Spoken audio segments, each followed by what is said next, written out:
Hi viewers, welcome to our channel. ప్రస్తుతం మనతో పాటు దాము బాలాజీ గారు సీనియర్ జర్నలిస్ట్ ఉన్నారు. వారితో ఒకసారి మాట్లాడదాం. సార్ నమస్కారం. నమస్తే సార్, ఇజ్రాయెల్ తన చుట్టుపక్కల ఉన్న 8 దేశాల పైన బాంబు దాడులు చేస్తుంది సార్. మొన్న కూడా మనం చూసాం, ఖతార్ పైన చేయడం చూస్తాం. ఇట్లా ఈ స్థాయిలో 8 దేశాల మీద అసలు ఎందుకు ఇజ్రాయెల్ చేస్తుందా అనే చర్చ జరుగుతుంది. మరి ఇజ్రాయెల్ ఇటు అమెరికా కంట్రోల్లో కూడా లేదు, ట్రంప్ చేతుల నుంచి జారిపోయింది, నెతన్యాహు అసలు ట్రంప్ మాట వినట్లేదు అన్న చర్చ కూడా బయట జరుగుతోంది. అసలు ఎందుకు ఇజ్రాయెల్ ఈ విధంగా వ్యవహరిస్తుంది, ఏంటా 8 దేశాలు, మరి ఎందుకు బాంబు దాడులు చేస్తుంది, మరి నిజంగా ట్రంప్ కంట్రోల్లో లేడా సార్ నెతన్యాహు? మొత్తంగా మనకి మిడిల్ ఈస్ట్ లో మొత్తం 8 దేశాల మీద గత 2 ఏళ్ల నుంచి, అంటే 2023 అక్టోబర్ 7న హమాస్ తీవ్రవాదులు లేదా ఉగ్రవాదులు ఇజ్రాయెల్ మీద అటాక్ చేసి సామాన్య పౌరుల్ని 1200 మంది ఓచపోత కోసి చంపేశారు. దాంతో గాజా మీద యుద్ధాన్ని ప్రకటించింది. అంతకు ముందే ఇటు గాజాని అటు వెస్ట్ బ్యాంక్, పాలస్తీనా అంటే ఈ 2 భూభాగాలు, గాజా వెస్ట్ బ్యాంక్ ఉంటాయన్నమాట. వెస్ట్ బ్యాంక్ లో పాలస్తీనా ప్రజలు ఉంటారు. అయితే వెస్ట్ బ్యాంక్ లో ఏంటంటే ఇజ్రాయెల్ తన సైన్యాన్ని అక్కడ నింపేసింది అనమాట. ఆ సైన్యం మధ్యలో వాళ్ళు బతకాలి. అట్లాగే గాజాని కూడా అష్టదిగ్బంధనం చేసి పెట్టుకునింది. సో అట్లాగే పాలస్తీనా చాలా మందిని తమ దేశంలో ఖైదీలుగా పెట్టుకునింది, బందీలుగా ఇజ్రాయెల్. అందుకని నిరసనగా హమాస్ వాళ్ళు ఇజ్రాయెల్ మీద దాడి చేశారు. అప్పటి నుంచి మొత్తం 8 దేశాల మీద ఇజ్రాయెల్ దాడులు చేస్తుంది. పాలస్తీనా, తర్వాత ఇరాను, ఇరాకు, లెబనాను, యెమెన్, తునీషియా, సిరియా, లేటెస్ట్గా ఖతార్, మొత్తం 8 దేశాల మీద ఇజ్రాయెల్ రెగ్యులర్ గా దాడులు చేస్తున్నది. లెబనాన్ని మామూలుగా దెబ్బతీయలేదు. లెబనాన్ని హిజ్బుల్లా లీడర్స్ ఉంటారు అక్కడ, అందరిని చంపింది. యెమెన్ మీద దాడులు చేస్తుంది, సిరియా మీద దాడులు చేస్తుంది. ఇలాగ అన్ని దేశాల మీద దాడులు చేస్తూనే ఉంది. సో లేటెస్ట్ గా ఖతార్ మీద చేయడంతో ఒక్కసారిగా ఉలిక్కిపడింది గల్ఫ్ కంట్రీస్ అంతా. ఎందుకంటే ఖతార్ అనేది ఇక్కడ ఏంటంటే ప్రధానంగా ఈజిప్టు, లేకపోతే ఇరాను, ఇరాక్ ఈ ప్రాంతాలంతా ఒకటి, లెబనాను, సిరియా ఇవన్నీ ఒక రకం అయితే, గల్ఫ్ కంట్రీస్ మేజర్ గా 5-6 కంట్రీస్ ఉన్నాయి, 6 కంట్రీస్ ఉన్నాయి. గల్ఫ్ కంట్రీస్ ప్రధానంగా ఏంటంటే అమెరికాతో చాలా క్లోజ్గా ఉంటుంది. గల్ఫ్ ఎకనామీ కూడా చాలా స్ట్రాంగ్ ఎకనామీ. సౌదీ అరేబియా కావచ్చు, యుఏఈ కావచ్చు, ఖతార్ కావచ్చు, ఇలాంటి దేశాలు. అందుకనే మీకు ట్రంప్ గెలిచిన తర్వాత కూడా ఫస్ట్ విజిట్ చేసింది గల్ఫ్ కంట్రీస్ కి. ఆయన మొన్న మేలో కూడా ఖతార్కి వచ్చిపోయాడు ఆయన. సో ఖతార్ ప్రభుత్వం కూడా ఆయనకు ఒక రిచ్ ఎయిర్ క్రాఫ్ట్ ను కూడా గిఫ్ట్ ఇచ్చింది పర్సనల్ గా. రెండోది ఏమంటే ఇటు ఇరాను ఇజ్రాయెల్ మధ్య కావచ్చు, లేకపోతే ఇరాన్ అమెరికా మధ్య చర్చలు కావచ్చు, అట్లాగే హమస్ కి తర్వాత ఇజ్రాయెల్ మధ్య శాంతి ఒప్పందానికి సంబంధించిన చర్చలు కావచ్చు ఖతార్ ఆధ్వర్యంలోనే జరుగుతాయి. ఎందుకంటే ఖతార్కి అమెరికాకి అత్యంత క్లోజ్ రిలేషన్స్ ఉంటాయి. మొత్తం గల్ఫ్ కంట్రీస్ లో అన్నిట్లోకి ఖతార్లోనే అమెరికన్ ఎయిర్ బేస్ ఎక్కువగా ఉంటుంది. దాదాపు 40,000 మంది సైనికులు అక్కడ ఉంటారు. ఇప్పుడు ప్రజెంట్ 10,000 మంది ఉన్నారనమాట. అంటే ఖతార్ అనేది చాలా important country America point of వ్యూలో.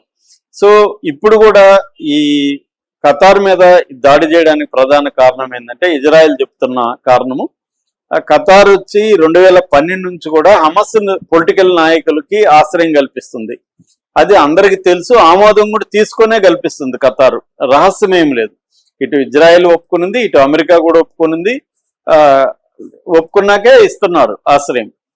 ఇప్పుడు ఏం జరుగుతుంది, హమాస్ నాయకులు ఖతార్లో మీడియేషన్ కోసం వచ్చారు. మీడియేషన్ దేనికోసం అంటే అమెరికానే ప్రతిపాదించింది, గాజాలో యుద్ధ విరమణ మీడియేషన్ జరగాలంటే ప్రధానంగా 3 కండిషన్లు. ఒకటి, పాలస్తీనాకు సంబంధించిన బందీలు ఇజ్రాయెల్లో ఉన్నారు జైళ్లలో, పొలిటికల్ బందీలు, వాళ్ళని విడుదల చేయాలి. అట్లాగే ఇందాక చెప్పినట్టుగా అక్టోబర్ 7, 2023లో హమాస్ దాడులు చేసి 1200 మందిని చంపి ఇంకొంతమందిని బందీలుగా తీసుకెళ్ళింది. ఆ బందీలు కొంతమంది చనిపోయారు, కొంతమంది ఉన్నారు. ఆ బందీలను అప్పగించాలి. ఇది 2వ కండిషన్. 3వది 60 రోజుల పాటు సీజ్ ఫైర్ ప్రకటించాలి, యుద్ధ విరమణ అనేది. ఇప్పుడు ఏంటంటే గాజాలో ఆల్రెడీ 64,000 మందిని ఇజ్రాయెల్ చంపింది. అందులో 20,000 మంది చిల్డ్రన్ ఉన్నారు.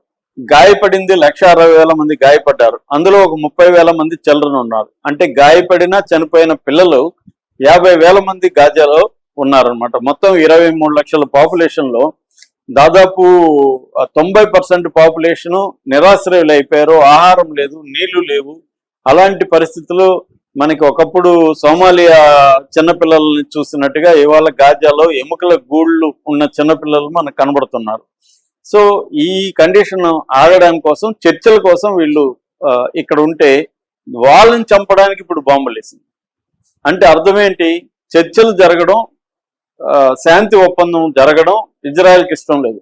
చర్చలు జరిగితే యుద్ధం ఆగిపోతుంది. యుద్ధం ఆగిపోతే అతని పదవి పోతుంది. ఎవరిది? నెతన్యాహుది. ఎందుకంటే అతను ఆల్రెడీ అతని మీద ఆర్థిక నేరాలు ప్రూవ్ అయి కూడా అయిపోయి ఉన్నాయి. అతనికి కానీ పదవి పోతే అతను జైలుకి వెళ్ళాలి. అందుకని అతను యుద్ధాన్ని ఆపితే నేను జైలుకి వెళ్ళాలి. ఎందుకంటే ఇజ్రాయెల్లో అతనికి తీవ్ర వ్యతిరేకత ఉంది. ఈవెన్ జ్యుడిషియరీ కూడా అతని మీద సీరియస్ గా ఉంది. యుద్ధం కోసం అతన్ని గమ్మునుండారు. యుద్ధంగానే ఆగితే అతనికి ప్రాబ్లం. అందువల్ల అతను ఎవరి మాట వినకుండా ఏదో ఒక దేశం మీద అటాక్ చేస్తూ ఈ 8 దేశాల మీద టోటల్ గా ఏదో ఒక దేశం మీద అటాక్ చేస్తాడు. ఆ దేశం రిటాలియేషన్ లో వీళ్ళ మీద మళ్ళీ అటాక్ చేస్తుంది. సో యుద్ధ వాతావరణం ఉంటది కాబట్టి తనకి ఇబ్బంది లేదు. సో ఇది ట్రంప్ కూడా డ్రామా ఆడుతున్నాడు అనేది ఎక్కువ మంది ప్రపంచ విశ్లేషకులు చెప్తున్నారు. ట్రంప్ ఏంటంటే నేను చర్చల పేరుతో డ్రామా ఆడుతుంటాను, నువ్వు బాంబులు వేస్తా ఉండు, అది అలాగే కంటిన్యూ అవుతా ఉంటది. మనకి మిడిల్ ఈస్ట్ మీద నీకు నాకు పట్టుంటది. ఎందుకంటే అమెరికా పాలసీ ఏంటంటే మిడిల్ ఈస్ట్ లో ఉండే అనేక దేశాల వనరుల మీద కావచ్చు, జియో పొలిటిక్స్ లో భాగంగా కంట్రోల్ అనేది చేయాలి. ఈ కంట్రోల్ చేయడానికి ఒక లోకల్ లీడర్, ఇప్పుడు ఒక సిటీ రౌడీ ఉంటాడు. ఆ సిటీ రౌడీకి అనేక ఏరియాల్లో మళ్ళీ లోకల్ రౌడీలు ఉంటారు. సో వీళ్ళు సిటీ లీడర్ ఏమంటాడు, వీడే చెప్తాడు, రే నువ్వు వాడిని కొట్టేసేయి, మళ్ళీ నేను వాడి ఎదురుగా నేను తిడతాను, లేదా అవసరమైతే ఒక దెబ్బ కూడా కొడతాను, నువ్వు గమ్మునుండాలి. సో వీడిపోయి కొట్టేస్తాడు. కొట్టేసినప్పుడు నువ్వు నా దగ్గరకు వస్తావు. నా దగ్గరకు వచ్చినప్పుడు అరే నాకు తెలియకుండా ఎట్లా కొడతారు నువ్వు, అది ఇదని బుద్ధి లేదా అని, ఆయన పెద్ద మనుషులా అది ఇదని వీడిని తిట్టి 2 దెబ్బలేసి పంపిస్తాను అనమాట. అప్పుడు నువ్వు సరెండర్ అవుతావు నాకు, ఎందుకని నువ్వు నాకు సరెండర్ కాకపోతే వాడు వచ్చి మళ్ళీ కొడతాడేమోని. ఇదే టాక్టిక్స్ అమెరికా చేస్తుంది. ఒక పక్క అమెరికా ఇప్పుడు ఖతార్ ఉంది. ఖతార్ ఎయిర్ బేస్ ఎవరి కంట్రోల్లో ఉంది? అమెరికా కంట్రోల్లో ఉంది. అమెరికా కంట్రోల్లో ఉన్న ఖతార్ ఎయిర్ బేస్ మీద ఇజ్రాయెల్ ఎలా అటాక్ చేస్తుంది? ఒకవేళ అటాక్ చేస్తే అమెరికాకు ముందే తెలియదా? తెలిసే అమెరికా హెచ్చరించకుండా ఆల్రెడీ బాంబుల వర్షం కురుస్తున్నప్పుడు హెచ్చరించింది. స్టీవ్ మెట్కాఫ్ అని అతను అమెరికా నుంచి ఈ ప్రతినిధి అనమాట, ఖతార్ ఈ చర్చల్లో ప్రతినిధి. అతను వచ్చి ఫోన్ అప్పుడు చేశాడు ఖతార్ నాయకులకి, ఇట్లా బాంబులు వేయబోతున్నా ఇంద్ర ఆల్రెడీ వేశారు అని ఖతార్ అంటుంది. సో మేమేమో హెచ్చరించామని అమెరికా అంటుంది. ఇది ఒక డ్రామా అన్నమాట. అంటే ట్రంప్ ఏంటంటే వీడిని ఎగదోలి రీజనల్ రౌడీ ఈ మొత్తం మిడిల్ ఈస్ట్ లో ఇజ్రాయెల్ ఎగదోలి ఈ దేశాలంతా కంట్రోల్లో పెట్టుకోవడానికి ఇజ్రాయెల్ ద్వారా చేస్తున్నారు. అందుకనే ఇజ్రాయెల్కి ఇప్పుడు ఈ డిఫెన్స్ సాయంగానే ఆపేస్తే ఇజ్రాయెల్ మూసుకొని గమ్మనుంటుంది. మొత్తం ఇజ్రాయెల్ సపోర్ట్ అంతా కూడా అమెరికానే, లేకపోతే వాళ్ళ దేశంలో ఉండే పాపులేషన్ అంత 1 కోటి కూడా లేరు.